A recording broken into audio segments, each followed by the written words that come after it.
beach, because it's the only place to read your emails and your tweets. It's Monday, July 11th. This is another No Dunks podcast live from the Classic Factory on the Athletic Network. I'm JD Skeets, and alongside me, as always, back from Vegas, we got Taz Mellis. Podcast listeners, this one's for you. And just over yonder, super producer, JD. Hello. There he is, and here we are. No Trey, no Lee today. Those guys are already back on vacation. Wow. You believe it? I do believe it. Yeah, actually. I can too. Well-deserved vacation break. Trey in Florida. Mm-hmm. He flew back from Vegas there on Sunday, like us here to Atlanta. And Lee, he, I think, is going to London, England to see fam, but he had a stop in Calgary. Mm-hmm. But the layover was like 7 hours, so this guy decided to go to the Calgary Stampede. Amazing. Nora was like, why is Lee at the Stampede? Because he's, blasting grams about it. I was like, I think he's just got a long layover, and yeah, he decided why not. Classic Lee Well, it Ellis. wasn't that long. It was like 7 hours. 7 I hours. guess. That's a chunk of time. Then you got to go back through security. It's an international flight. He's got to see the horses, though. And the pickle pizza. Yeah, real Mo Verney vibes on yeah. that Instagram poll. Pickle pizza, or thumbs up. emoji. Yeah, and I wrote him. I said, "Easy, Mo Lely," and he got a kick out of that. So yeah, no, those guys are not here today. I'm exhausted still. Oh my God. I'm sure you guys are too. You didn't even sleep on Saturday night. I chose to bump my flight up to 6 a.m. and then it's a decision. Sleep for an hour? Nah. No. Long shower. Washed away the booze and got on a plane immediately. So you had like a 6 o'clock flight on Sunday 6 morning. a.m. And that Vegas airport, never a delay in sight, which is nice, It wasn't even close to a delay. So yeah, 6 a.m. we're in the air. I was sleeping. Okay. I think. But did that screw up your schedule last night? No. What? No. Is there a schedule when you go to Vegas?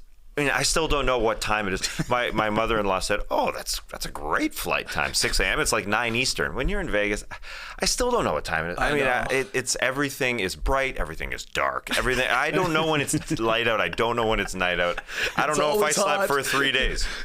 Yeah, I am so tired. Though I slept like 10 hours last night, so it doesn't really make any sense. Yeah. JD and I were on the flight after Tass with my buddy Grish. Our buddy Grish, your buddy Grish. But yeah, I'm with you. I felt also we were in Vegas for like 2 weeks. We were there 3 days. Mm-hmm. Yeah. We packed it in. Yeah. JD, did you have a favorite moment from Vegas? I know we did our show live from Vegas, but you didn't get a chance. Hold on, let me turn my Slack off. I'm telling you, we're a mess here today. But did you have a favorite moment? Favorite moment? I mean, I loved how short it was, but I do feel I do feel like we were there for 2 weeks. So do I. Like I slept for 10 hours as well, the same way I did when we were there for 11 shows before. But yeah, I mean, the fan meetup was definitely a highlight for sure. Yep. Shout out to all the people who showed up. That Yep. was amazing. Like we had no idea how many people who would show up. It was very cash. And Skates, you mentioned like, we kind of did not a very good job of describing it, or we did, but people still didn't really know what to expect, right? Right. Like they would come in and is it going to be like a panel of the guys and we all line up and we shake hands and Right. take pictures, or no, it was just us. I mean, there was a bunch of people when you guys got there. I was a little later because of I had to post a show, but it was a great crowd and no real crazies, not at all. which is a bit of a risk when you do these things, Yeah. Well, the location as well. Yeah. Speaking of crazies, there are some people. Like when you first approach the bar, it feels like it's in this industrial area. Oh, yeah. It feels like some shady shit could go down there. Yes. There was one person who said to me that she texted her mom before she went in and said, "This is where I am. If something happens to me, I've dropped my pin location. Yeah. FYI." Yeah, it was Allison, I Oh believe, yes. I didn't want to reveal her name, but No. well, Shout out to Allison. She's a teacher in Florida, doing great work. Yeah. And she came out, and that's understandable. It's kind of in a sketchy area, but once you walk in, people are like, "Whoa, I would go to this kind of place." Yeah. But yeah, once you're approaching it, it's I wonder if anybody pulled the plug, like rolled up in an Uber and was like, keep driving. Oh, interesting. You know what I mean? I think more likely they planned on coming and then maybe saw 15, 20-minute cab ride. It's like off the strip. It is. Like you gotta It's a like bit, really, it's not expensive taxi, but you gotta put some effort in to get there. Yeah, that's and then true. maybe they were like, I don't know. But the great part about that being off the strip is one, you're just off the strip and get away from that nonsense for a Exactly. second. Yeah. And then two, let's be honest, drinks are affordable. Oh yeah. Oh. Seeing that And the food bill. was great. Starboard Tack, let's give a shout out to them. I Yeah. thought the service was incredible too. I Amazing. mean, It's a how great many? place. Okay, so how many people showed up? Do you think that was the thing? Because people were coming and going. 30, Yeah. I'd 40, say about- yeah, ballpark. I would 45 is the number that Okay. jumped into my head. Okay. Yeah, and we didn't do an incredible job promoting it because we didn't know what was going to No. happen either. I didn't know what we were ever promoting. Yeah. Hey, we are going to a bar. Come on by if you want. I mean, Yeah, no, I'm not calling you out No, promoting it. no. Yeah, we had some people say I couldn't figure it out. I had to like rewind your show like 15 times to find out where you guys were going yeah, to we should have be. made a graphic, is what you're Yeah. saying. We should Yeah, have. but at the same time, it was real low key. The people who wanted to be there were there. Yeah, and it went pretty damn seamless. We had a lot of cool we had people. a good spot because we're right by the door where Yeah. the bar was. So you walk in and then you're like, oh, there they are. There's Lily. There's Tess or whatever. And I think we got a chance. Hopefully, we got a chance to talk to everybody that made it out. I think we did. And grab a photo if you wanted and stuff like that. So That's thanks. why I like the number. Yeah, at least one of us talked to, I think, everybody. Oh yeah. But I think most people were pretty good at like, talking Working to you and around. then making their way Yeah. over to me and blah blah Yeah, blah blah. yeah. blah. Yeah, there was a great father-son combo. A cool Yeah. father brought his son, who was 19 years old, and he looked around and said, well, I'm definitely the youngest person here. Right. Listen, we've got younger fans, but, they don't have cool dads like that bringing them to an event.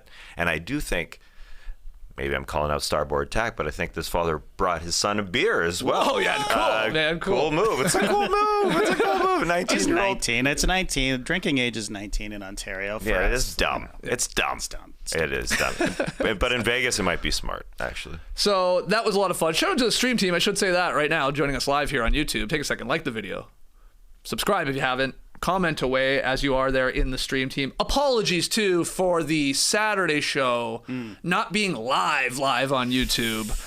There was a bit of a hiccup. We talked about it on the show with our credentials, and that meant then we had to buy a ticket to get in, which then meant we couldn't bring our laptops in and our bags, and that was a problem for JD, which meant then we couldn't go actually live on YouTube. But of course, the video is now up on YouTube because you put the work in. Right. Yeah. Hindsight 2020. Well, I could have gone a day early to get my credentials, and then realized That you didn't we don't have one. credentials. Right. And then I could have came up with a scheme.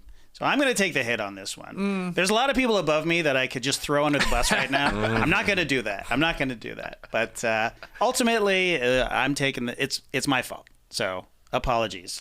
And in the end, it's still there anyway. Exactly. Go watch it. Yeah. Go listen to it. It's actually, I think, a really fun show in the end. Talking a little summer league, talking some NBA news, and then talking a ton about just stories from Vegas, including having my buddy Grish and Matteo there with us, who were at the party too, and that was a big surprise for a lot of people. I think my buddy Grish was a little overwhelmed at first, but that was before he had the drinks flowing in him. That's right. Oh, yeah. When people were like, "That's my buddy Grish," and, "Whoa, that's my buddy Grish," he was, "What's going on here?" And he put on a show. Yeah, exactly. Yeah, couple whiskeys later, and then he was holding court with everybody. But yes, a lot of fun, and thank you to everybody that came. And the plans moving forward here, as we hopefully move out of COVID and all that, back to live shows too. Yeah. I would love to be doing that again. So we'll figure that out. Maybe at the very earliest, All-Star break next year. Where is it? Salt Lake City. Yeah, it is Salt Lake is it? City. Wow. We got to do a show there. I've never been there, so we'll see. Email in your NBA questions to nodunks@theathletic.com. This week's schedule, let's just say this. The summer schedule starts to change here a little bit. Yes. There's not a lot of basketball to talk about, but that doesn't mean we won't be doing shows. You got a new one dropping tomorrow. We do. No bunts. It's real. Mm-hmm. And hopefully it's glorious. Tomorrow. Yeah, starting tomorrow, I'll do a weekly pod. Not going. Oh, baby. Yeah, we're not going to go through Is this just going to play through the entire hour podcast? track. It's a good decision, I think. Let's make that happen. But it'll be fun. We're not going to go through the day-to-day baseball, not game 140 and 141, but we're going to be talking about the bigger issues in the game weekly. No bunts. And the same bunt time, same bunt channel as in 10 a.m. live Eastern here on YouTube. And that'll live on No Dunks. Of course. At least for when we start this thing. Okay, first pitch tomorrow. First pitch, opening pitch, babe. You want to throw out the first pitch? Well, you just told me I'm on it. So I actually would like to. A ceremonial first pitch, I'll throw it. That'd be great. I might bring a glove just to just hit it while you're talking. Just slap the leather. Well, I know you know stuff about baseball, but I know nothing, okay? So I'm perfect. I don't know a ton either. You're literally calling me up from the minor leagues? Yeah, the A1. The A1. The A1. The Little Off to a good start. Little leagues. I'm literally being called up from the little leagues. Pee-wee? Yeah. I'm still hitting off a tee, man. All right. But we'll be fine. So that's tomorrow. No Bunts, our new baseball podcast. And then on Wednesday, you guys are just putting me on all the shows I know nothing about, the sports. I'm going to be filling in for TK, who, like we said, is on vacation. I'll be talking with our guy, Graydon Gordian, about the Austrian GP, which happened over the weekend. So I got some races to watch here. I haven't watched them yet. But Nora, God bless her soul, took notes for me. Wow. Very nice. Yeah, on the sprint. Oh, because, of course, the one I got to do is the one where they have a second race. So they have the sprint race. Oh. Yeah, we'll talk about it with Graydon.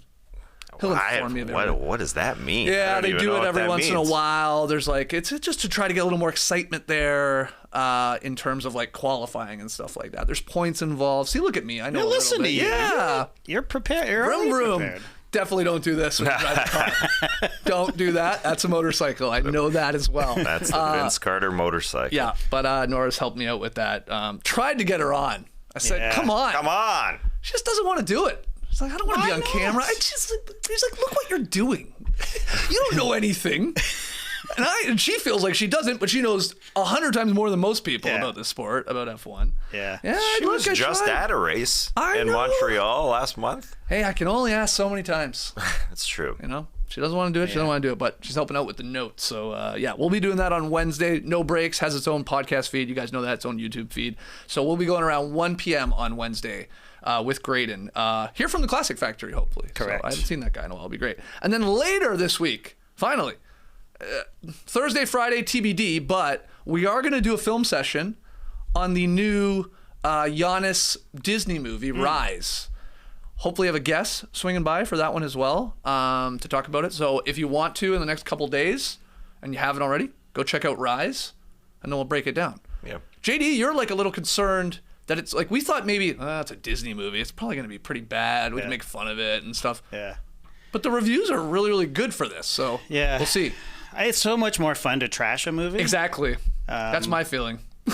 Maybe I'll just trash it because, I'm going to just dig in, find every flaw, and just point it out. Okay. Point out everything that's wrong with this movie. But it's about Giannis. It's a coming of age story. I'll probably be bawling my head off on the couch watching this thing. So it's going to be tough, but we'll see. Okay. We'll see. So Rise film session later this week, and hopefully we'll have a guest helping us break that one down. Because I don't think we'll have Trey or Lily back. No, it'll just be the three of us. And then they'll be back. Well, Trey will be back next week, and then we'll be going throughout the summer as well. No Dunks is not stopping by any means. The shows will keep coming on a regular throughout July and August. Yeah, it's like a little tag team action, really, if you think about it. There'll be some tags in. Yeah. Right? Yeah. I'll tag out at one point, then I'm gone. You guys are running the ship. No wrestling podcast though. Tag team. You never know. I can't start watching wrestling. I listened to podcasts about wrestling already. Yeah. But that would be a weird podcast where I just comment on the podcast. Wrestling podcasts talking about wrestling. I mean, that's sort of watching it. That's sort of what I'm doing with baseball as well. Okay. But, thank you for your honesty. Yeah. You're never watching a single game. No, I'm watching. Lincoln wants to do a UFC podcast. No taps, he's calling it. Oh, that's really good. So, all right, Lincoln. No problem. My 15-year-old son.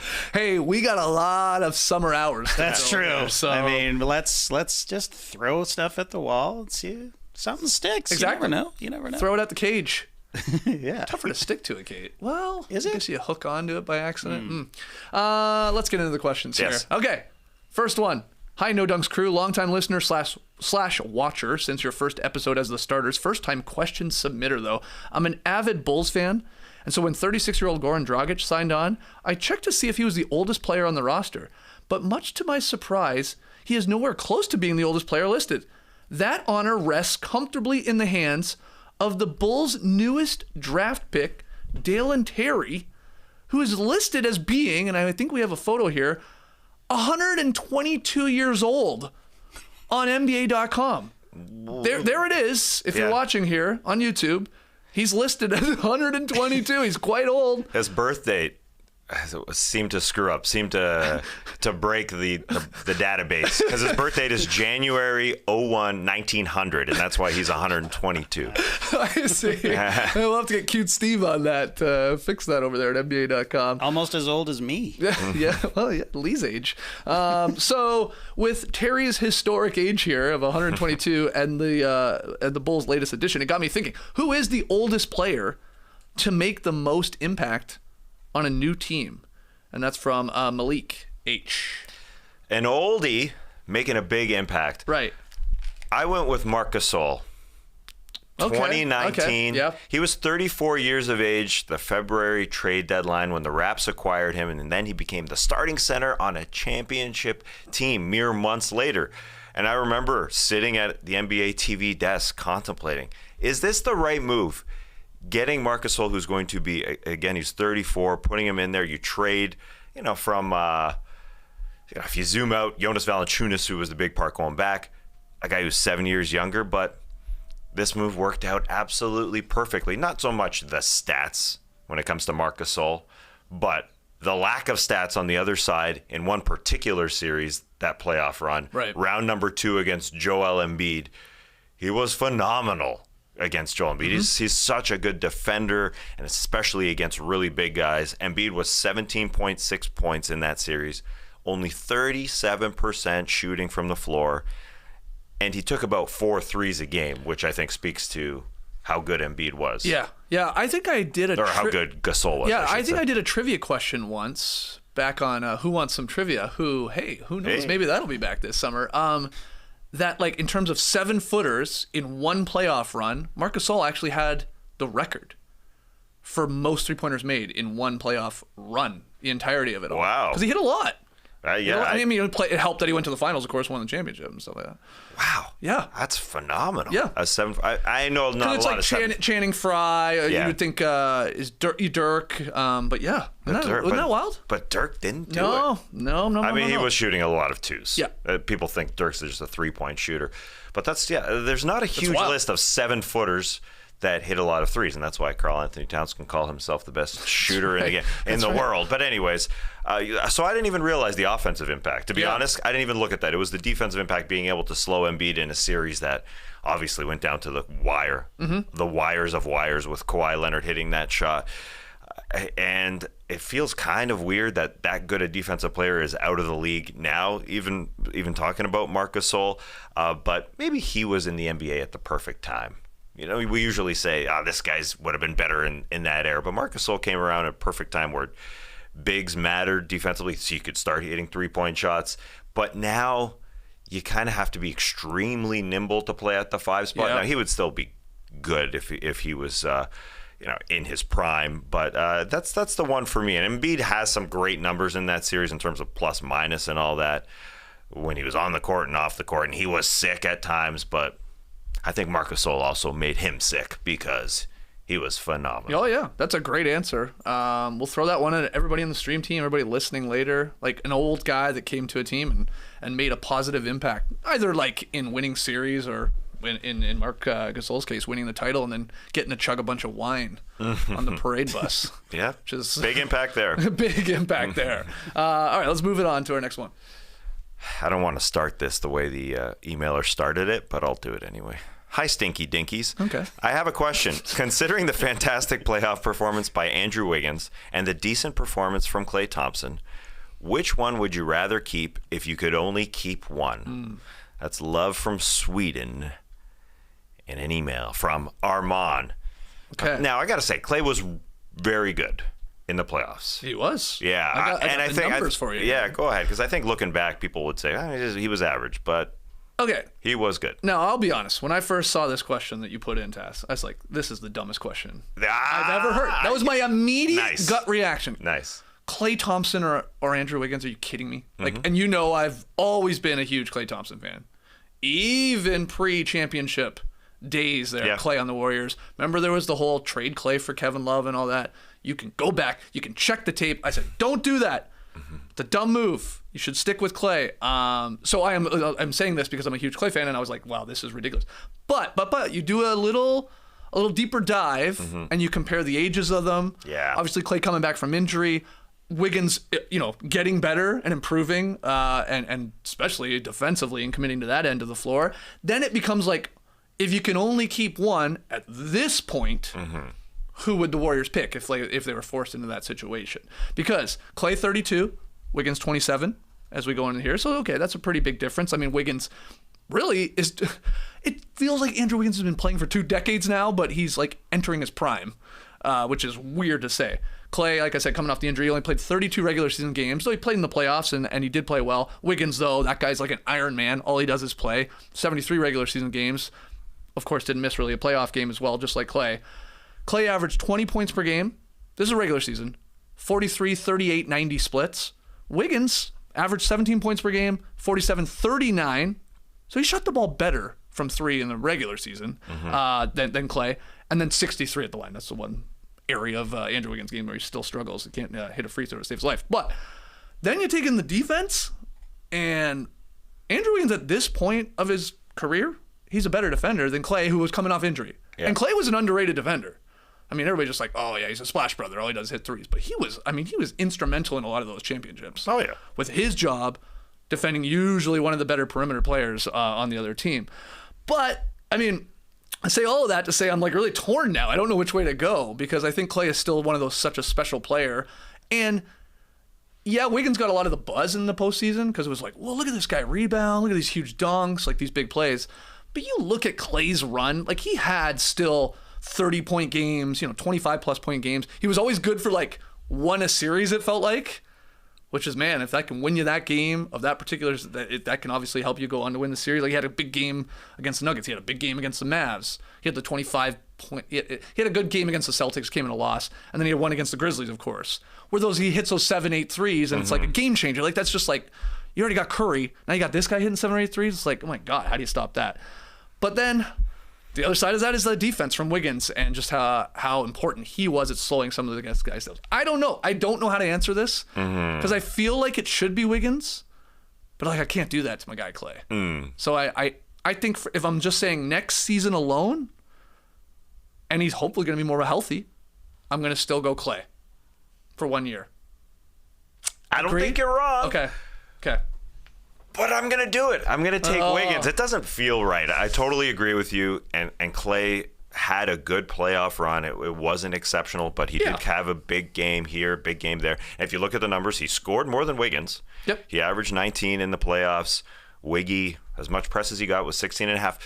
Yeah, but the defense is so big. The age gap from 27 to 32 is really what it comes down to. Right. 27 to 32 is such a huge gap in terms of an NBA player.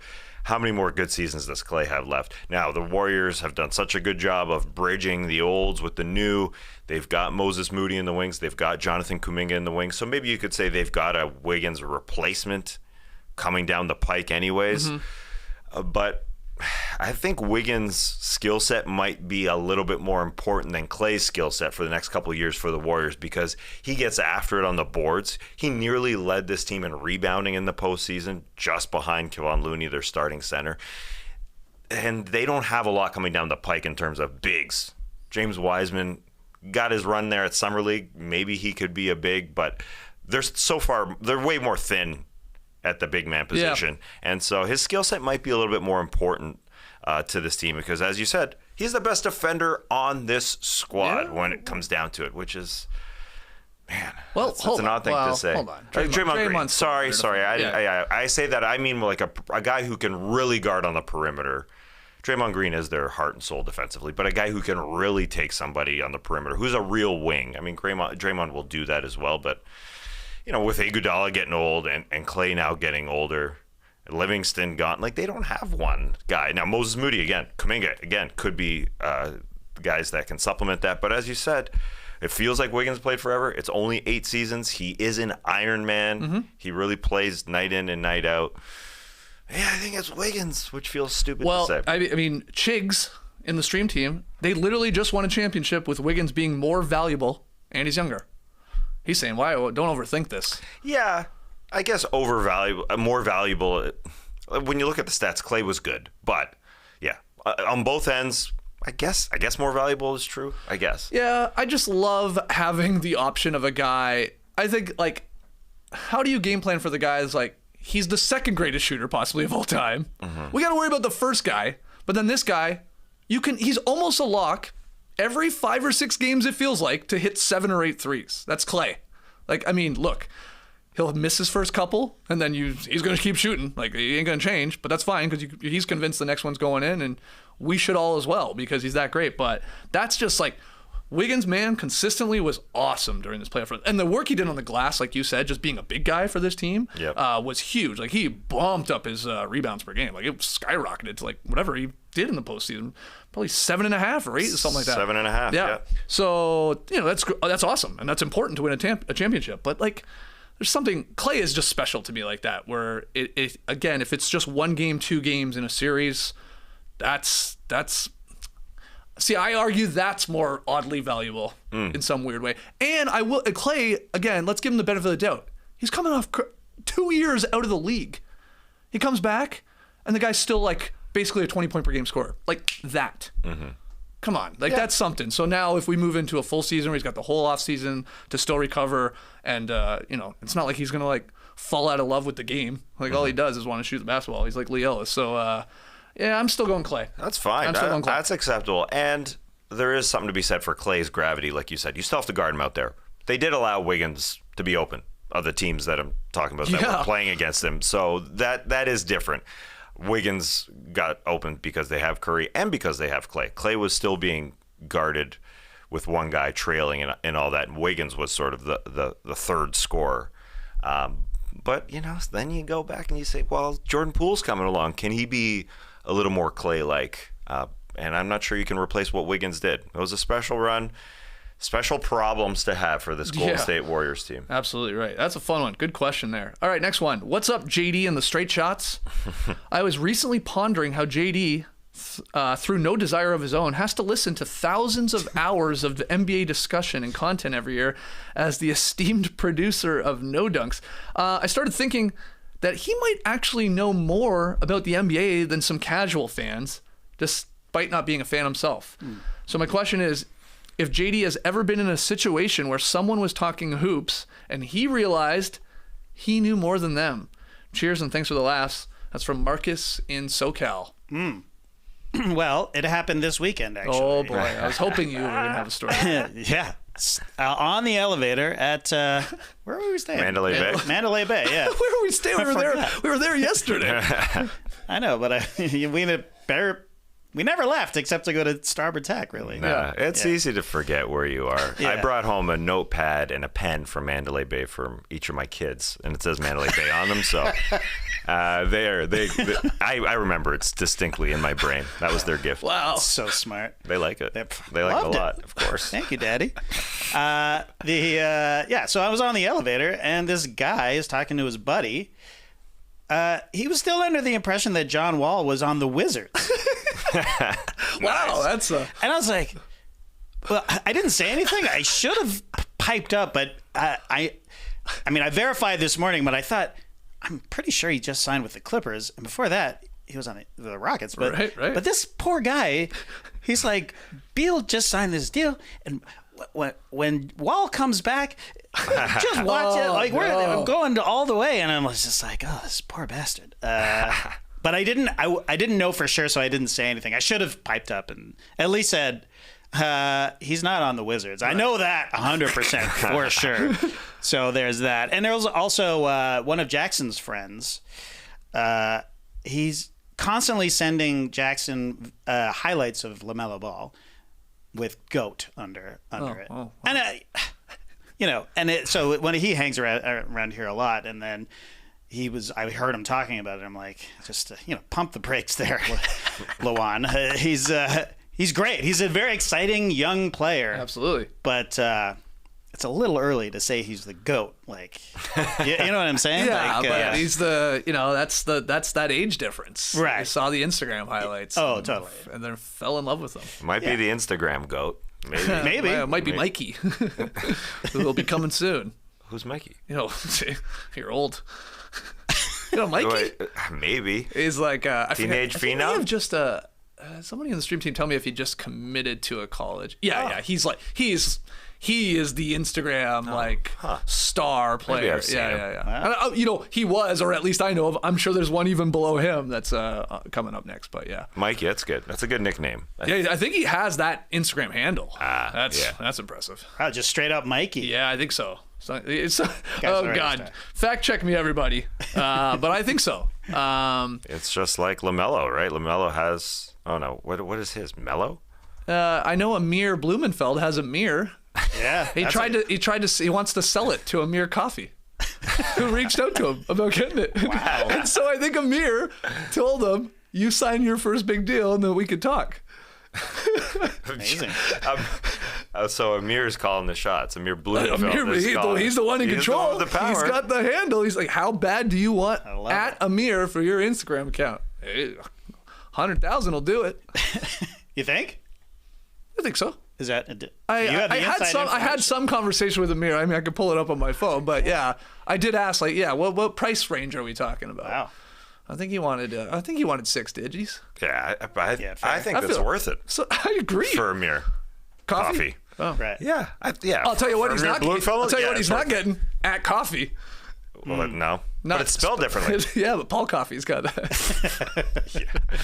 Oh, boy. We're not doing a hockey podcast. No skates. Starts on Friday. See you then. I do know Paul Coffey's nephew pretty well. Kevin Coffey. Really? He could be on the show. Yeah. You legit know him? Yeah, friends. What? Yeah. His nephew. I don't think I've stayed at Paul Coffey's cottage without him being there. Wow. Really? I bet that was a baller cottage. Nah. What? It was just a Was it regular in the cottage. Cokes? The Cokes. Please do not call it the Cokes. At least call it the Skokes. I'm pretty sure it was Skokes Paul is Coffey's cottage, or at least he owned a chunk of it. Either way, it was a coffee cottage. Like a family cottage. Yeah. It was a regular cottage. I don't want an extravagant cottage. No. No, I just figured Paul Coffey, the legend, hockey Hall of player, Famer, bro. Yeah, definitely. He's got to be a Hall of Famer. Would have just a sick cottage. Like big, Yeah. on the water, of course. No, it shook when we wrestled, actually. I remember that. Like the foundation could have been better, I think. So. Wait, hold on. So you're wrestling Kevin Coffey? And I don't want to wrestle him. I wouldn't want to wrestle him. He's a strong guy. Kevin Coffey will possibly be on No Taps talking about fighting in his cottage. Let's see if he's got the coffee handle. But I remember Andre Iguodala. He's got Andre. Yeah. So I'm sure Amir Coffey can reach out and ask either LaMelo or Andre Iguodala. What's the ROI? If I give $100K, yeah, I think it's worth it. Right. All right, I'll have to follow up with Amir Blumenfeld on the old Amir Coffey Instagram negotiation going on. Should I share the weird negotiation we saw happen in Vegas? Quick story time before we take a quick break. So Matty O's there. This is going to be a really strange story. I'll try and make it quick. We're on the casino floor, but we're at one of the bars, and it's pretty late. This is the last night in Vegas, so this is super late Saturday night or very early Sunday, however you want to look at it, but time means nothing in Vegas. Anyway, Matt's hungry. There's one place open. It's 2 a.m. He's like, all right, let me grab this pizza. Grabs it. Because there's no rules in Vegas, I love how you just take your food wherever you want. Yeah. So it's he grabs the food, brings it over. We're in this bar area. It was good. He's hitting the spot. Everybody's taking a slice or two, but he got quite a bit of it, and there's 2 slices left. And so this guy wanders over, and it's just been sitting there for I don't know, at this point 30 minutes. Easily. Nobody's probably going to eat it. So Matt hates to waste food, so maybe while he was wandering back to his hotel room, he would have chomped down on that. But anyway, this guy walks over, somewhat of a young guy, and he goes to me first because I was sort of closest. He's like, "Hey, anybody eating this pizza? Like, can I have this pizza?" Did he even ask? I thought he was. No, he did. He did. Oh. Or yeah, he did because I was like, I don't know if he did. Well, he did ask, but he was already reaching for it. It was like, "Hey, anybody gonna eat this?" Like, okay, so I said, hold, well, yeah, okay. I was like, well, hold on. I was like, and then I'm like, probably you should have it because I think we're gonna throw it out. Right. But I'm also like, I don't know. It's not I didn't pay for it, and again, I know Matt, and he would maybe eat it. So I sort of turned to Jill, who was with Matt, and I'm like looking at Jill. I'm like, do we want to give this to him? Like, I don't care. And she's sort of like, I don't know. So I was like, hold on to the guy. I said, because Matt's having a conversation with somebody else. I'm like, Matt. So just keep in mind that we've had like basically 3 conversations with this guy about whether or not he can have the pizza. So I tell him, hold on, let's ask the guy that bought the pizza. I also told him. Yeah, you did too. To wait, and I think Grish did as well. No, he can't. Grish can't. He wasn't there. Yeah. So then I go, Matt, this guy wants to ask you a question, and so Matt, in his conversation, stops, turns to this new guy that has shown up, and goes, "Go ahead." This guy, because he's drunk at 2 a.m, he just wants to eat this damn pizza. He thinks "go ahead" means take the pizza. Yeah. So he starts grabbing for the pizza. Matt starts, "What are you doing? Don't touch the pizza," because Matt has no idea any of these other conversations has just happened. No, okay, hold on. This guy, okay, what? And so basically, to get to the point of the story, a negotiation happens between this guy who doesn't even want the pizza for himself. No. Turns out he's trying to pick up a girl at the bar. Absolutely. Who's definitely tired, definitely hungry. I think she had her feet up, probably her heels killing her, you know. He's going to try and use this leftover pizza to get in the good graces of this girl that he's trying to pick up. And so Matt and him go back and forth a little bit, and they end up, I believe the final agreed negotiation was, you can have the pizza, Matt said, but if it works and you picking up this girl and you go on to have a beautiful life and get married and maybe have a kid, you have to name your first child Pepperoni. Yeah. Because of the pepperoni pizza. And he agreed to it right away because I think he knew there was no chance of a hookup, really. Yeah. Like, I don't know. I mean, she wasn't impressed by the hour-old cold pizza that he bummed off a stranger. I think she was impressed. Oh, she wolfed it down, but then she's like, yeah, screw him. Yeah. She got what she wanted. Wow. By proxy. Yeah. Amazing. Yeah. That's terrible because I did see the pre-negotiation before the negotiation. She was. I watched the whole thing where she was like, "Hey, go get that pizza for me." She saw it. She Hawkeyed it. She saw it from miles away. I mean, it was at least 15, 20 feet. It wasn't close. No, anyways, but it was sort of propped up. It kind of was like on display. And he almost grabbed it right away. But I'm glad people were like, hey, that pizza that no one's touching, you can't have that. You need to have a negotiation. That's right.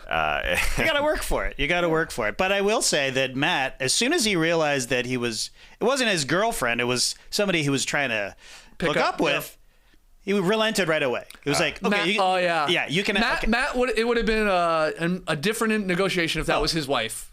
Oh, totally. Yeah. Matt would have played hardball, but he was like, okay, let's let this guy try and use this leftover pizza to get this girl tonight.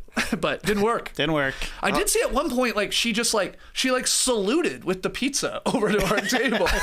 Because Grisham saw that. Oh, that's funny. And then, because Grisham, the final part of this story is Grisham came in late, JD, after we agreed, pepperoni, first child, okay, take it. And then we sort of just all turned away. We're like, all right. Yeah. And Grisham then only saw this guy grab the pizza with my back sort of turn and take it over to the girl. So Grisham comes storming in going, "Oh, this is great. You're not going to believe it. That guy just snuck a pizza from us." And we're like, "No, you just missed 20 minutes of negotiation for this." Okay.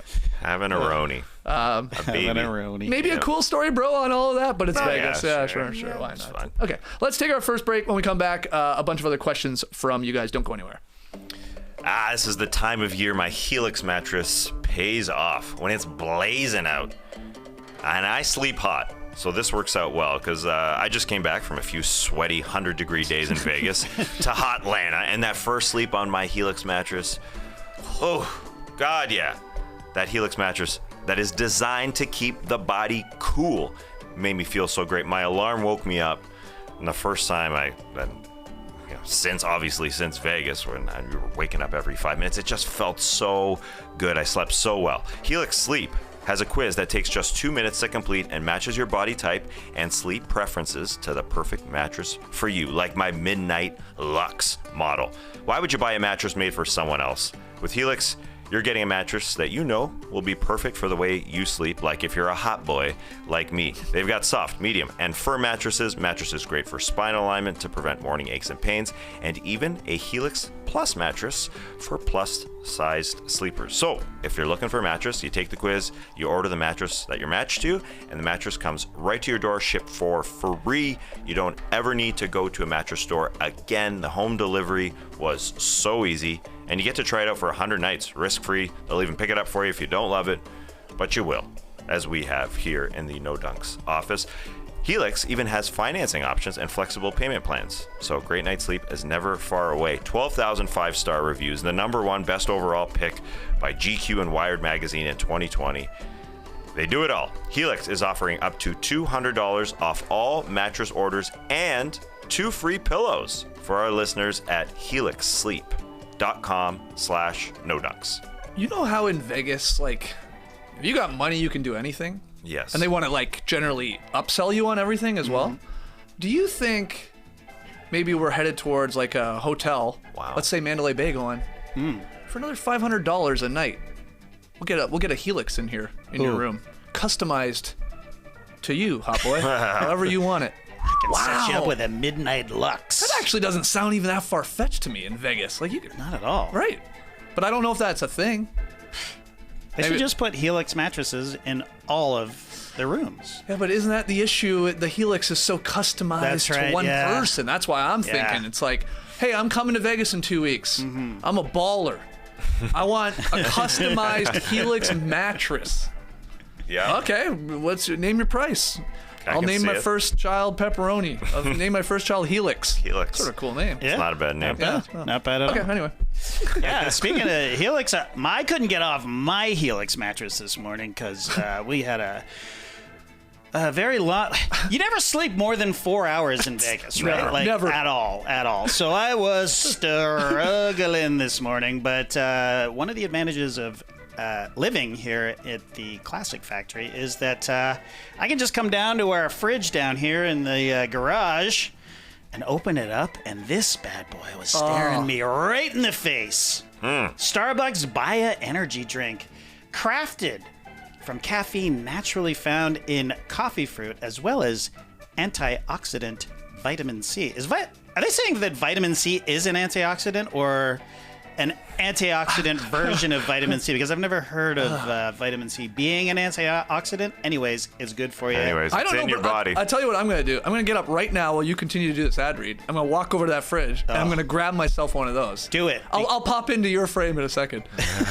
And I love how JD's got an empty can there. You can see that it's been opened. You know why? Because I stood at that fridge open, Oh, really? in my undies, sculling this bad boy. Like, I absolutely... come on in. I went with the raspberry lime, of course. Cheers. Cheers. Yeah, I need another one, but... There was a little drag in the bottom, and it was awesome. They also have pineapple passion fruit, by the way, and also delicious. It's a refreshing, fruit-flavored boost of feel-good energy in a way that only Starbucks can deliver. Each 12-ounce can is 90 calories and contains 160 milligrams of caffeine, which is exactly what I needed today to even think about doing this show. So, Starbucks Baya energy drink. It's available online at grocery stores, convenience stores, and gas stations nationwide. All right. Still here in the Classic Factory, still on the beach, reading your emails and tweets. Keep them coming. NoDunks@theathletic.com. Tweet them in at NoDunksInc. That's INC on the end, or drop them in the stream team. People seem to enjoy the pizza negotiation story. So that's good to know. They said it was like and I think you should leave skit. Sam Yonono saying. Kind of felt like it, actually. Yeah, a little bit. A little bit. So, yeah, that's all I wanted to tell you. Good. All right, next one. Hey, fellas. I recently read an article where I found out that Jason Tatum has his own Ruffles-flavored chips. Flamin' Hot BBQ by Jason Tatum. Yeah, we cracked them on our live stream for our St. Jude fundraiser recently. Right. Tatum wanted to share the tastes of St. Louis with the rest of the country. Simple cue. If you could be the face of any food or beverage in hopes to spread the love and flavor, what would it be? Myself, I would happily be the face of mulled wine. What? Now, the emailer went on to say it's cold in Australia currently. Oh, yeah. It's cold general. in Australia. I thought you meant the mulled wine was. Well, the mulled wine warms you up, and that's part of, I think it's fresh on the brain for him, but he says it's an underrated beverage, hydrates you, warms you up, and it tastes amazing. Yeah. So maybe it's not as good in the summer. I don't know. Well, I'm not a mulled wine person. Anyway, it's like a big old hug from the inside, writes Big Krogga Dogga. That's a good one. It's a great one. So, yeah, what would you be the face of, Skeets? This is an easy answer. Raspberry ginger ale. Oh, yeah. No doubt. I'm one of its biggest fans. And here's the thing. Raspberry ginger ale is only, from what I can tell, only available through Schweppes. Okay. Now, I don't think Schweppes is as good a ginger ale as Canada Dry.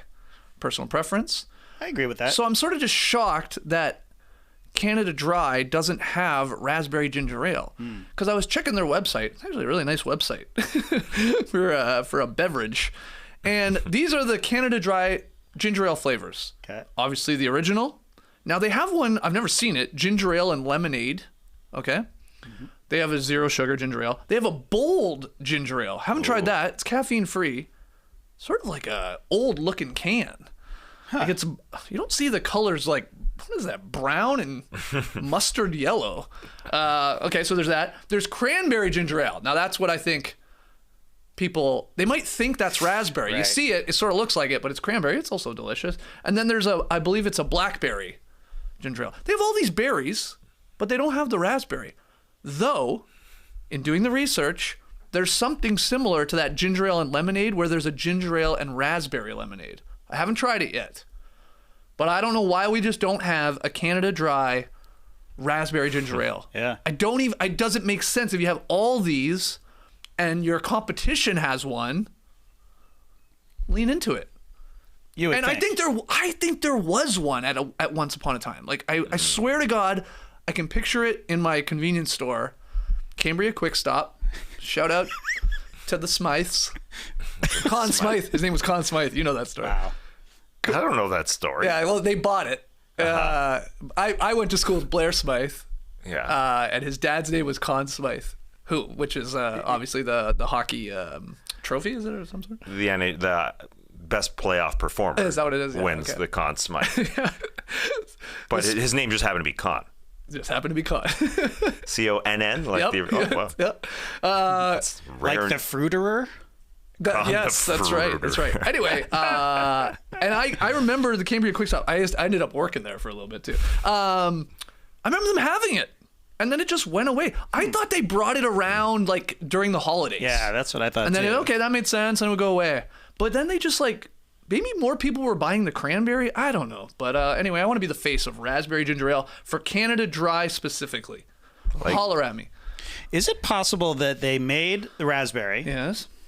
But people tasted it and was like, this doesn't really taste like raspberry. It actually tastes like cranberry. And they were like, yeah, they taste different. Oh, let's change it. One's more tart. Yeah. Raspberry's more sweet. Oh, I don't know. I'm just looking for answers. Mm-hmm. You've been on riding this since you worked for the Smythes. I loved that ginger ale so much. And you can't get it here, is that right? Well, I just said it looks like a Kroger by me might have this ginger ale and raspberry lemonade. That's a little different to me, but I'll give it a go. I'll try it. It's made with a splash of real juice. 1%. That's a splash. I mean, they're not lying. But, we'll try it. Yeah, like the Smythe division. I guess it's gone. Hockey. For me, it's oregano chips or crisps, because they do exist. Oregano crisps are, in Europe. not really here. And I guess it's me just sort of being nostalgic because I don't get a lot of oregano in my diet. And I used to eat it a lot as a young Greek boy. But now, I mean, Danielle's obviously controls every food item in my house because I don't contribute anything. And she doesn't really cook with it a lot. So I don't get oregano. And I know doesn't sound all that great. Oregano chips. But they're fine. It's a good flavor. I've never seen oregano.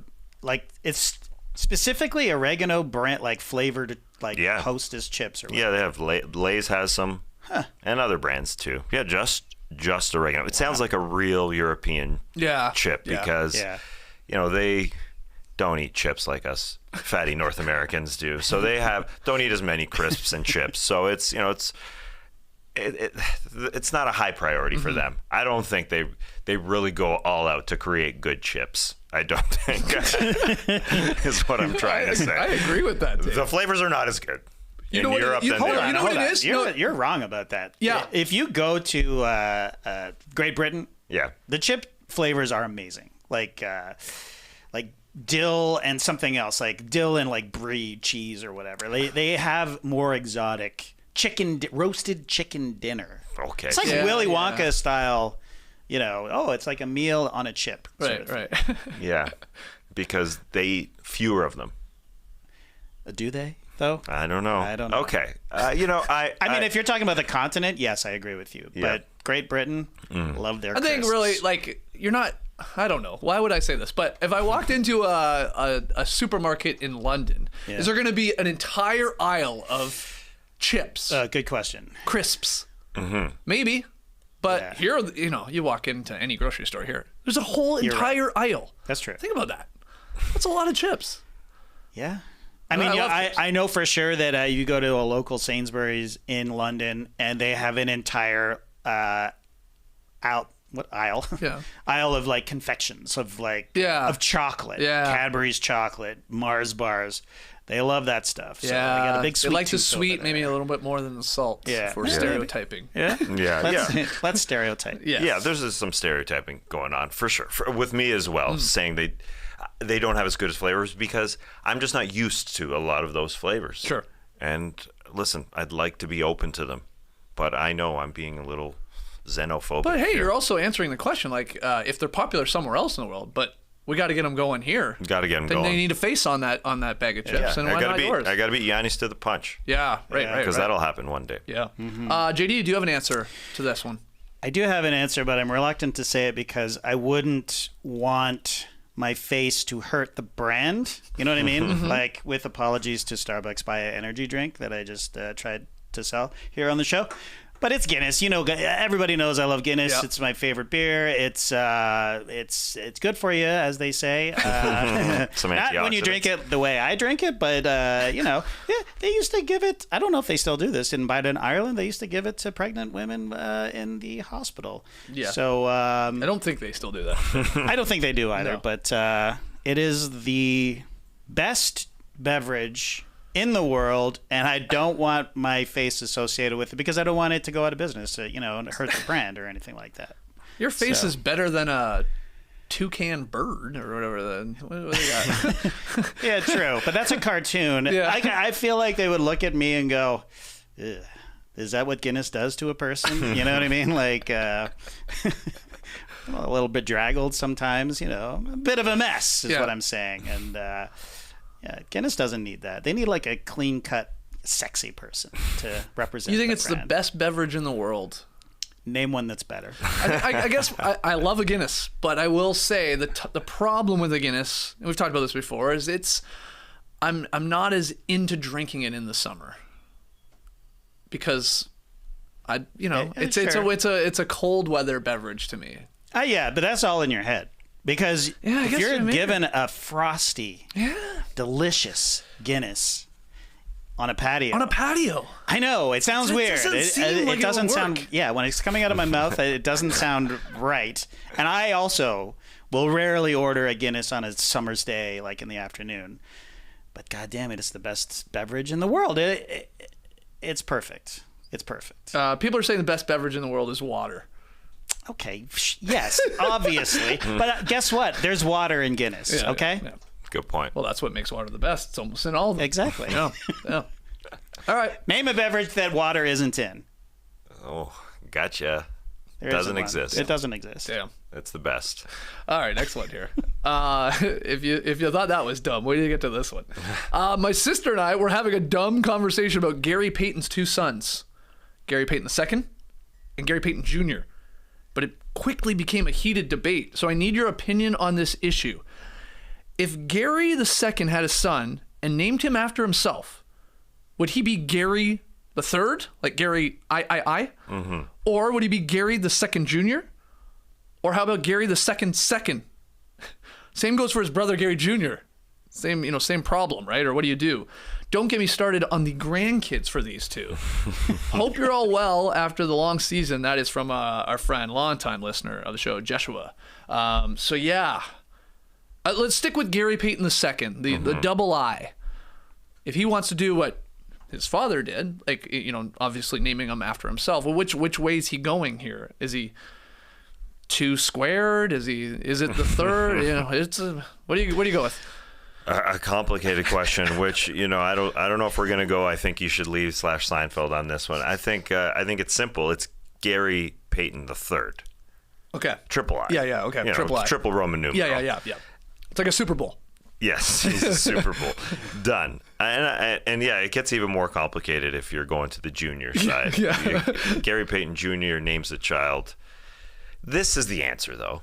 Stop naming your kids after yourselves. Oh, wow. We don't need that. We don't need that. And quite often it's the man passing on his name to another boy when you're more than likely passing your last name on. Just allow the child to be himself. We hear so much about these athletes, and I saw Gary Payton at Summer League. I waved. Wait, I don't think one? he waved back. The original. Oh, the OG. The OG. Yeah, we've hung out a bit, we hear all the time athletes don't want to live in the shadow of their parents, of their father specifically. That's true. Mm-hmm. And every parent wants that child to be themselves. Allow them to grow into their names. Give them their own names. Agree. And this is I'm coming from guilty of someone. this. Yeah, Yes. yeah. You But said here's- agree. Okay, go ahead. Yeah, here's the thing, though. I am named Terrence Jason Doyle. My father is Terrence James Doyle, after his father. So Yeah. So but they call me Jason course. because they didn't want to have a junior or the third or whatever. Okay. And my dad goes by Terry. But he did it to make his dad happy. Mm-hmm. And I did it to make my dad happy. Yeah, So I called Lincoln Terrence Lincoln Doyle. And it's been a nightmare, to be honest, because he's constantly, every school he goes to, every class he's in is Terrence here, and and there's I'm here, one, but I'm Lincoln. I'm actually my name. I go by Lincoln, and there's one teacher just simply refused to call him Lincoln because it wasn't that way on the list. That's so he was insane. called- I know. It's not like he's coming up with like. I prefer to be called Boo Boo. Or Yeah. something, you know what I mean? Call me Killer. Yeah. Killer Mike. It's like, yeah. So, just yesterday I got on the plane and, they scan your boarding pass and they welcome Terrence. I'm like, all right, whatever. I got the full Philip. I was like, whoa, that caught me by surprise. Okay. Committing to doing that to every single passenger, that's balls for that woman. You're right? saying the woman checking, like Just when we like- just get on the plane. Yeah, Yeah. because some names you don't know how to say them. Yeah. It's like, okay, my name, Philip, Terrence, that's fine. But You know what? That's though? great customer service. It is. And in her position, it's actually good practice, I was thinking, for difficult names. Yes. Because sometimes, they have to get on the mic and say, call for so-and-so. And like, Yeah. maybe in doing a lot of that, especially with those, unique names that you're not really 100% sure how to pronounce it, like, you get a little idea. Yeah. Because like some people might correct her. How many people are correcting her though? At that point, nobody. Very little. Nobody. Yeah. But still, Yeah, they get good at it as well because they have the practice. Yeah, I agree. Yeah. I mean, but she was doing it for everybody. She was. Wasn't slowing down the line though, at least. No, not at all. She was very good at it. Very good at it. Respect to her. Back to this. I just thought about this. Why does it have to be second or juniors? Will we see a Tass Mellis remix? Go remix. Use remix. Oh, remix. Oh, that's good. Because it's like now we're sort of the same, but new and improved usually a remix. Not all the time, but 2.0, 3.0. yeah, right. Yeah. Oh yeah. Web 3 now is here. Yeah. Let's. Web 3. No, if you want to honor somebody, make it the middle name. You can have unlimited Yeah, amount. That's what you get. That's the way just, to do it. Just do that, not the first name. That's a mistake. I think I saw too. It may have just been this draft class. There is it's something like over 50% of all the guys coming in that were drafted have either like a player, there's someone in their family, generally like a father, let's say, that already played in the NBA, or in a lot of cases now, which is great, a woman, their mom playing in the WNBA and stuff like that. It's like a super high percentage of these new athletes coming from former athletes. Right. And I think there's a massive reason why we're also seeing like junior after junior after junior. There's so many juniors now in the league. So we need to. I've said it before. It's like I always just want to know: do we have to? Because some people want to include the junior, some people drop it. It's like we need a list. Because I want to call people by the name they want to be called by. Sure. Yes, of course. By, right? Okay. Yeah. But I feel like a lot of the players coming into the league right now whose their names are the exact same as their fathers are dropping the junior from their official name, which I think is so like Jabari positive. Smith, he's a junior, right? And I don't feel like it's part of it whatsoever. Yeah, it's true. But yeah, you've got the like Jaden Ivey's mom played for the Detroit Shock. Good.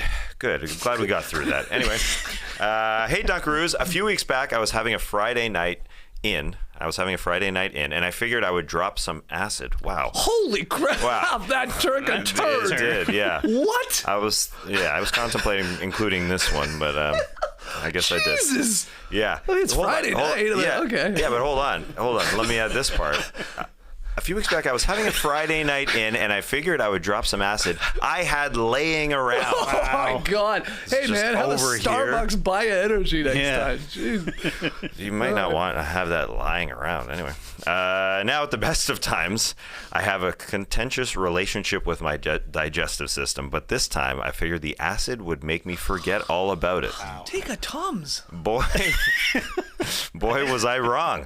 I spent the first few hours grappling with stomach pain while I started tripping. I was planning to watch Suns-Mavs Game 7, but that was over in the first quarter, and my stomach wouldn't let me get lost in any other pieces of content. Okay. At this point, I was getting scared. I mean, I had nothing to occupy my mind, and I could only think about my stomach.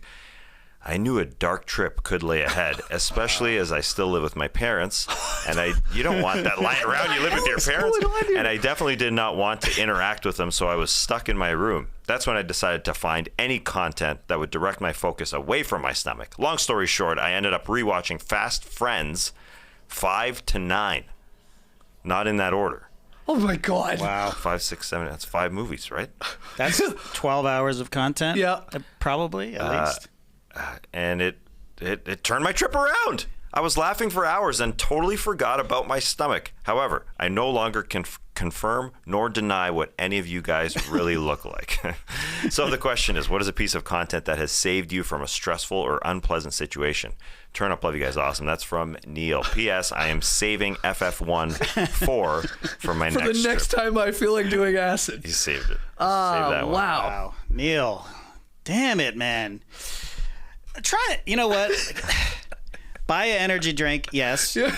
Or, if you simply must be high, maybe some edibles. I don't know. Acid, it really messes with your brain. And Neil, I'm worried about you.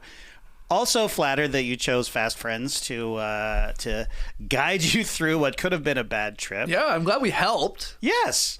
That's good. Yeah. I mean, we talking to people the other night, we help people through tough times sometimes, so it's nice to hear this. It's always nice to hear that we brighten people's lives, but Neil, please, lay off the acid, man. Fast Friends 5, you started with a good one at least. Yeah, that's true. Right? That's true. Well, maybe that's why you jumped there. Yeah. So my answer to this question, I've mentioned it before. I had a colonoscopy a couple weeks ago, and there's a prep process. which involves a lot of sitting on the toilet. Let's just say it's very unpleasant. But I had a little setup. Lincoln walked into the bathroom right before I started the prep, which involves drinking this laxative, basically. But I had it all set up. I had a little table set up with my iPad. I had some Gatorade around, some clear liquids. I wasn't allowed to eat for 24 hours because I had no idea what to expect. But I was on that toilet for at least 2.5 hours, and I was watching the comfort movie, my biggest comfort movie, which is The Devil Wears Prada. Meryl Streep, Anne Hathaway, Emily Blunt, Stanley Tucci. They got me through that. Wow. They got me through that. 3 a.m. just watching it, and it ended, and I just started it over. No way. I did, yeah. Because you can't. It's hard to pay attention as well when your ass is exploding, basically. And so I just watched that movie. It's great. You think that's one of your favorite movies of all time? I think so. Wow. It sounds weird to say it, but it's good. Yeah. And those 4 that I just named are my favorite actors. Do you watch the Stanley Tucci does Italy? No, I haven't watched it yet. Yeah. I don't like watching shows about food because it just makes me want to eat. Yeah. Yeah. That's all it is. Yeah. Do you have the Tucci attachment for your toilet? Oh, that's Tushy. As a matter of fact, don't say the name, but I don't have that one, but I have one upstairs. But I didn't want to be in that one because it's attached to the bedroom. Like it's in our, I didn't want to be sitting on that toilet while my wife was sleeping. So I didn't use those are powerful, those That's very nice. bidets that you attach. Oh boy, they are. That's so good. I can't believe we haven't one hasn't come and sponsored the show. I'm looking forward That's to it true. because That's what you're. I love mine. I could go on for hours about that. That's the only thing about these bidets that people are attaching to their toilets. People that have them can't stop talking about them. Yeah, that's true. Yeah. You, my buddy Gresh, nonsense. You tested his out. He's got him at the cottage, the cabin. A cottage Wow. bidet. And you were didn't you what's that? You sprayed it across the room. Yeah, I sprayed it from his toilet to the wall on the opposite side of the bedroom. That's a big washroom. That's like 30 feet. Yeah. Wait, Because so is it on it? He had one of the handheld ones? Yeah, or? yeah. Okay. Yeah. Oh, right. That's good. There's a handheld attachment, yeah. Because I couldn't believe that there would be a bidet at a cabin. Yeah. Wow. I just didn't know what I was dealing with. I also, that was probably the second time I've ever touched one. I know you're not supposed to touch them anyways. But I didn't know the power. Yeah. Didn't know the power of these. Yeah, you do have to ease into it. Yeah. And you know what? Yeah, because there is a bit of a dial on them. Yeah. I was worried. I couldn't hook up the heated version to my toilet. So I was cold. It's always cold, and I was worried about that for some reason. But It's better. if you're in the market, don't worry about the heated. Just go cold. Yeah, It's hook up very some nice. mulled wine to that. Yeah, just swirl around the mulled wine. Like a hug for your ass. That's right. You know what's hilarious? Just related to this, YouTube has this new thing where you can just sort of place ads in a live stream. I think it knows we're talking about bidets because we just got an alert saying now would be a good time to insert ads. Say ass? Ads? Oh. No, it says ads. Ads. Amazing. Wow. Of course they're listening. They're watching. Wow. Yeah. Speaking of YouTube, my answer to this question about a piece of content that saved me from a stressful or unpleasant situation. You guys know the frame that we got from Turner Broadcasting, this beautifully framed flag concoction of the American and Canadian flag, half of each flag together, as one vexologist emailed in. Vexology, the study of flags, emailed in and said, God, vexologically speaking, that thing is beautiful. It is. I agree. It is. It's gorgeous. Yeah. But it's huge. Yeah, it's gigantic. It's 6 foot wide, and I could barely get my hands around it. It's like basically my wingspan, and feet. it's I don't know, 5, 4, maybe 4 feet tall, and it's framed with glass. It's very heavy. So I was concerned with hanging the thing. But a YouTube video of difficult hangs really came through. Nice. Nice tape job. I know you go the tape route when Yep. you hang. Yep. That really helped out. It was easy. Just find the studs, bang, bang. It's not that heavy. It's not hundreds of pounds. So I always wanted to That buy helped one of out. those things. You might see them pop up in an Instagram ad or something, like those things that help you, like, I don't even know how to describe them. Like, find stud finder and all that, but like it's for specifically just hanging things. It's like a weird ruler type thing that like crisscrosses and you can move, and I don't know, it looks cool. But then it's like, I don't want to buy it because then once everything's hung up, it's like, why would I need it? Right. It's a product. Yeah, but you hang photos and things a lot, it seems. But a lot? I mean, once it's done, I'm not much- changing it all the time. How much is it? See, I think this is one of these products that's like a communal product. Yes. That we should have as a group of friends. Right? Yeah. Everybody, almost like a membership. Yeah. Like we kick in whatever our membership is, a month or a year, and we buy these things that you like that. Perfect. A power washer. Yes.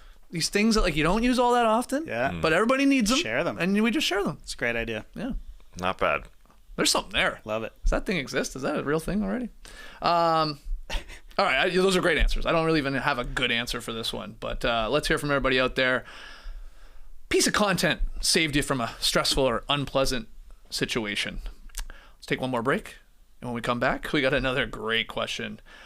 Later this summer, guys, Nora and I are headed to the French Riviera. For vacation. Plan is to check out Nice, Monaco, probably a bunch of other spots. And so I'm thinking, I gotta get myself like a really nice shirt or suit, or what about a dinner jacket? Ooh. Yeah, That's a great call. right? In Europe, I think Yeah. I could pull it off too. To rock at the snazzy restaurants that she's booking for us, the bars that we're gonna be checking out. So I'm gonna do it, and I'm going to Indochino to get myself a dinner jacket. Custom fits at affordable prices. Every suit is made to your exact measurements. I got the I'm tiny Chet Holmgren measurement. And you can customize every detail. Create a suit that fits you and your style perfectly with options for the fabrics, for the lapel shape, the custom monograms, statement lining, so much more. The best part, Indochino suits start from just $429 and shirts from $79. I bought an Indochino shirt not too long ago, a few months ago. Really impressed with the quality of the product and the ease of using the website to get your measurements in and place that order. Super simple. Indochino is always adding new pieces and options so you can stay on trend and in style. Explore their relaxed yet refined approach to spring suits with all these new spring pastels. I guess we're moving into summer. We moved into summer here. They still work. Turns out you can still wear those colors in the summer. Yeah. And I was thinking, if I pull off this dinner jacket, maybe get some fire fits on the Instagram, that maybe they'll do like a Skeets and Nice section on Indochino. A couple things I made, a couple things I wore. Why not? Love it. Why not? We'll see. So if you got a big day or vacation coming up, getting the perfect look is no big deal with Indochino. Get $50 off any purchase of $3.99 or more by using the promo code NODUNKS at Indochino.com. That's $50 off a purchase of $3.99 or more at INDOCHINO.com. Promo code NODUNKS. I know Indochino can customize anything. Mm-hmm. And you called yourself the tiny Chet Holmgren Yeah. size. Can they put some dice on there? Like he had the 34, the 3 and the 4 die on his chain. Yeah, I could put it in the lining. Yeah, you can do anything. I could put a in Indochino. photo of Chet Holmgren at the draft rocking that chain in my jacket. You want You can do anything. You want to get some traction on the social medias. That would do well. That would work. Yeah, there was a lot of Thunder fans in Summer League. Ooh, yeah. Now a word from our sponsor, BetterHelp. A lot of us will drop anything to help someone we care about. We will go out of our way to treat them well, but how often do we give ourselves the same treatment? I am so guilty of this. I am bad at carving out some time for self-care, and especially right now, it's a very, very, very good investment. This is the line in the copy that really got me. How well would you take care of your car if you had to keep the same one for your entire life? That's how our brains work, so why don't we treat them that way? Damn, that's deep. And that's it. Got me decided I'm taking an Epsom salt bath tonight. Drawing myself a bath. Whether it's hitting the gym, making time for a haircut, or even trying therapy, you are your greatest asset. So invest the time and effort into yourself like you do for other people. Trying therapy, look, it can be difficult to initiate, but once you've taken that first step, it gets easier. Let me help you take the plunge by pointing you in the right direction. BetterHelp is online therapy that offers video, phone, and even live chat sessions with your therapist, so you don't have to see anyone on camera if you don't want to. It's much more affordable than in-person therapy, and you can be matched with a therapist in under 48 hours. This podcast is sponsored by BetterHelp, and No Dunks listeners get 10% off their first month at betterhelp.com/nodunks. That's BETTERHELP.com/nodunks. So people are reacting in the stream team to that idea I thought I just came up with about like we should buy communal products in a group setting, share them. Someone pointing out that you can do that stuff with tools at like Home Depot, but I mean, I'm saying why not have it in our circle? Right. But the issue is people think, AJ says, someone's going to hoard those things in the circle and it's going to be awkward to ask them back in that kind of situation. So there's always going to be someone that ruins it. Not our circle. I don't think so. I think it would work. We've been working together for 17 years, man. Yeah. So Grisham's got my leaf blower. Oh boy. Waiting for it back. Boy. I think that's one of those things that you don't.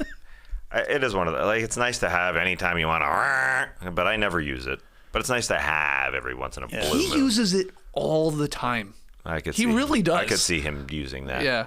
I only want to use it now when I figured out I could use it on my eaves troughs when I go up and blow them out. Interesting. Wow. Yeah, makes it a lot easier than me getting too close to the edge there. Yeah. You should borrow it from Grish, because that's a powerful one. So that's yours? Yeah. Hold on. I have borrowed it from him. I'm sure you have. But I gave it back. Yeah, it's super powerful. I hate having things in my possession. I want them. That's why I love this idea. Yeah. Ooh, who holds them? I mean, I guess they're always moving, so it doesn't matter. Yeah, it's whoever had it last. So I guess Grish is holding it.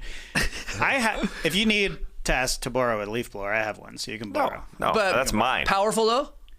Really powerful. I have a rinky dinky one. That's electric. Okay. It's electric. Oh, yeah, okay. Mine is too. It's nice to invest in a leaf blower because the rinky dinky ones. Yeah, hold on. Mine's electric too. Yeah, what am I talking about? I'm not running off gas or anything. Yeah, but the crappy ones, like the $40 ones, like they work, but not when I get up on the eaves troughs. No, not getting out sludge. No. They call them gutters here, by the way. Oh yeah. Because I've said this to Americans. Yeah. And they're like, "What the hell are you talking eaves trough?" Well, maybe it's because we were talking about the European fashion I was going to be pulling off. That's right. Because also people were saying you can't be wearing a dinner jacket over here. In this heat. It's 35 degrees right now in Europe. 35. Nothing. That's cold. Yeah, First out. I'll have a Guinness, sir. But come on, at night. Yeah. And even Vegas. I was wearing sweaters. It's too cold in these places. Some of them, yeah. They go overboard. I hate that so much. I get it. It's 110 outside. It sucks. But we don't need to have it at 55 in the place. Keeps you awake though. You're in the casino. It keeps people. If it's hot at all, you're like, I'm tired. I'm going to bed. They don't want that. Yeah, you're right. Yeah. It's part of the design. But but what about if I'm hotter in the casino? I'm like, ooh, I'm thirstier. I want to drink more. Free drink? No. Yeah. By the way, MGM. Where Mandalay Bay? I forgot again. It is the MGM family of casinos. It is. Yes. But one night, you guys were at a blackjack table. I feel like 2 hours and not one single free drink. Yeah, that was rough. Must have been a staff shortage or something that night. Yeah, it must have been. Yeah. That was weird. Because that's weird. That is weird. Yeah. That's strange. At least something. That was parched. Well, and then the what do you call it? The shuffle thing? Yeah, the automatic shuffle. Yeah. It straight up broke. I'm convinced it broke. That guy was trying to tell us this is a normal amount of time to he shuffle. Didn't say that. He did. I asked him. I was like, remember, like it was 5 minutes we're waiting. I'm like, why? We're just sitting here at this blackjack table, not doing anything. Tass and I, and maybe one other person, and we were doing fine. You know, we were on a bit of a run, and I'm like, there's no way it takes this long. Mm-hmm. And then he said, remember he looked down, or you were on his side and said like. It was like 30% done. Yeah, that was very slow. And we're like, so we literally stopped playing. We stopped giving money to the casino because we were like, this doesn't make any sense. Like, and I think it was broken or it wasn't closed all the way or something was happening. But yeah, he came up with an excuse later saying the door was open, but It doesn't make sense because it was still working. It just wasn't working well. But the player we were playing with got up and got out of it because it was taking too long. It was taking But a then long the time. dealer said, "You don't want that guy playing here anyways. He stayed on a 15 against a face. You don't want him. Get him out of here." I love it. I love it. You know what would have made that situation a little easier? A free drink, maybe. Oh, don't worry. I asked about that too. I was like, is anybody coming around? I had a lot of. Well, I would turn into Matty O with like complaint area with them. I'm like, why is everything taking so long? I just want to give you my money. Yeah. In fact, out of spite, JD, I just dropped all my money on the table. I was like, I'm going to bed. Save myself 2 hours. I know I did that the next night at the roulette table. With, did you I believe ever? JD. Wow. Yeah. All right. We have one more question here. Do we not? Yeah. We do. Hello, No Dunks. I was listening to an episode when I heard JD mention he worked on the cartoon Johnny Test.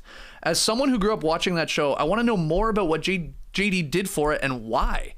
Who had the most unusual, unrelated prior career? Did he work on any other cartoons? My question for everyone, what did all of you do for careers before TBJ / the starters / the free agents / No Dunks? Keep up the great work. That's from Alex K in Ohio. So, yeah, Johnny Test. Yeah. I'll start with the why I did it. They paid me. Yeah. They paid me a pretty decent wage, actually, to work on that show. What I did on the show was I was a music editor. And it was great. It was one of the hardest shows I've ever worked on. But I probably worked with the best composers I've ever worked with, Ian Lefevre and Ari Posner. So why was it harder than some of the other ones? If you watch the show, it is wall-to-wall music, and the music changes literally every 10 seconds at least. So a lot of different cues to pull in, a lot of moments that need to be hit. The creator of the show, Scott Fellows, I think he has like ADD or whatever. Like he just constantly wants like every move that the characters make. There's like a whoosh, like a whip crack or a like a whoosh or whatever. So it's a very, very, very busy show, but it was one of the legit funny shows that I worked on because I've also worked on Caillou, which was actually also a pleasure to work on because the composer was awesome dude. Blanking on his name right now, but he was great. And but it's the most reviled show on television, I think. Because parents hate it. Have you ever watched it? No. I've never seen a single second of it. Never really heard of it until you've said it before. But yeah, it's people hate it because it's very. So that means kids love it. Kids love it. Oh, okay. It's you can't imagine my disappointment when I put it on for my kids when they were little, and they were transfixed by it. I was like, God damn it! Oh no. But yeah. So I was a music editor. I was a sound editor. I did effects. I did all sorts of things for different shows. Worked for Aardman, which was pretty cool. Yeah, that's what I did. There you go. Johnny Test. Now, is Johnny Test a cartoon for kids or is it for adults? It's for kids. Really? Yeah. Oh. Yeah. Okay. But you think as an adult you can watch him? Like, all right. I wouldn't go that far. But it's as somebody who has worked on a lot of animated shows for kids, this one was actually very well written and jokes that actually made me go, that's pretty good. That's funny. So there you go. Yeah. If I was 7, I'd laugh at that. Yeah. Okay. And Task, prior careers, we've talked about this before, but why not for anyone new? Yeah. Well, yeah, I'm not going to go through them all, but I was reminded of one of my gigs, which was a main gig before we even started the Basketball Jones. Hell, we're still doing it now, which was archiving sports footage, really. And I was reminded of it Saturday. Yep. We had our meetup with our fans and a fellow producer in the industry, Jake LaRue from NBA TV Canada, Canada's version of NBA TV. He's helped out us by digging for some archival footage. He found the 1986 All-Star Game wedgie once upon a time. That's the guy? Yeah, he was there. Are we allowed to unmask him? I thought it was a secret. I don't care. It's not a secret. Is it? Lee thought it was. I think Lee wanted to keep it under wraps. Yeah. He didn't want anybody. He didn't want to share his source. No. Yeah, no, he just wants it all for himself. I get it. He's done that with the previous sources as well. But no, I think Jake showed his face, so I think he's happy to be out there. But yeah, he was great. He was awesome. He's a great guy. There till the 18th. I wanted to give him a hug. Oh yeah, I was like, you poor bastard. Yeah. And he got there on Wednesday, so he was the first person in my entire stay at Vegas. Where, what's that? The second question you ask someone when you're at Vegas is like, so how long are you here till? Yeah. How long are you here for? I'm out on Sunday. I'm out on Monday. I'm out. Sometimes you hear like a Tuesday or Wednesday. I think maybe Hollinger was there for I was like, whoa, damn, that's a week. That's a long time. But Jake, I'm here to the 18th. So, holy crap, man. Been there, done that. Yeah. Godspeed. Yeah. Yeah. And rough. a good thing is he's going to be working hard, so he'll be, away from the hectic life. You need something to take you away from the craziness of Vegas. So he will be working hard, producing a bunch of stuff for NBA TV Canada. And, when you're digging for footage, like I did for years for TSN, and I'm still doing it now. Still looking for wedgies now, but it's a tough gig. Anyways, he's producing for NBA TV. So I didn't know the wedgie part that he had helped us out there. I obviously knew he had done that archival type stuff, and of course worked in sports up in Canada. But he was talking about the, when you're doing a baseball game. Maybe we'll talk about it on No Bunts tomorrow. Like, as a fan, you're like, I want it to go 18 innings, but then when you work in sports. And it's late already, and you do have to go home at a certain point. You're like, you don't want the overtimes, you don't want the extra innings, you don't want that stuff. So that's sort of funny. But on one hand, you do, but on the other, you're just adding time to you being at work. Oh, yeah. A lot of time. Yeah. Sure. I mean, we've watched plenty of games, even playoff games. We're like, get this, get it over with. Yeah. No OT, please. But in baseball, they put that runner on second base in extra innings to get that thing over with. But not in the postseason. Not in the postseason. Yeah, okay. But they still have that rule, and people hate it because as a traditionalist, you got to put a runner on second base. Seems like a bit of a gimmick. Yeah. They changed some rules last year. They had doubleheaders, 7 innings each game. Right. I remember that. Nah, people hated that. Didn't we have the whole debate about whether... Didn't some guy have a no-hitter through 7 innings in one of those games? And we're like, is it a no-hitter? Fair question. Well, nobody hit off him. Fair question. But, man, this baseball podcast. See you on the Bunts. Yeah. There was a double overtime game on Saturday at Summer League. Yeah. And a lot of people were complaining. The people that in our business working, going, everything's pushed back by an hour. Yeah. Everything got pushed. And I remember us when that happened, being in the truck, going, oh my god, this game has gone to double overtime. That's we're going to push back this other game. And Matty O made dinner reservations. We got a party to get to or whatever, and it messed everything up. But what a pop from the crowd, because it's sudden death there. And well, it was the 2 threes at the end of regulation. Yeah. It was that Magic Kings game. Yeah. And the Kings miraculously hit a 3. Okay, they made it a 3-point game. The Magic are going to inbound the ball and they'll get fouled. The game will be over.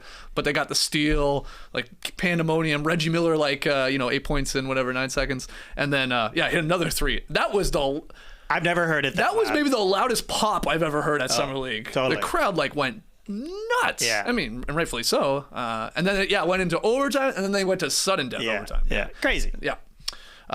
So for the fans, and that's what Jake's saying, as a fan, you're exactly. like, that's what you want. And sometimes when you work in the industry, it's like, it's just making me more work. That's right. But it is exciting too. It's a tough one.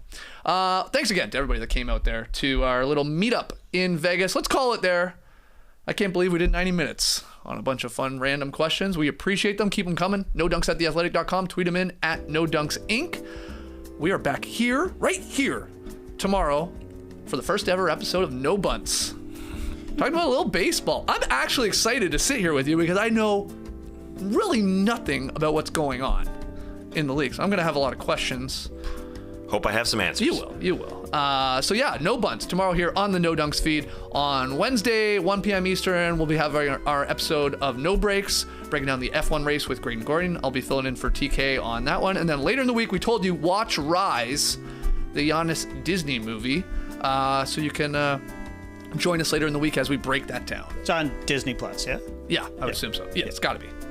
I hope so. Yeah, me too. I'm not going to the theater to watch it, so no, it's on Disney Plus. So check out Rise, and we'll do a film session on that later this week. That's all I got. Anything else? Nah. JD? I got nothing. Okay.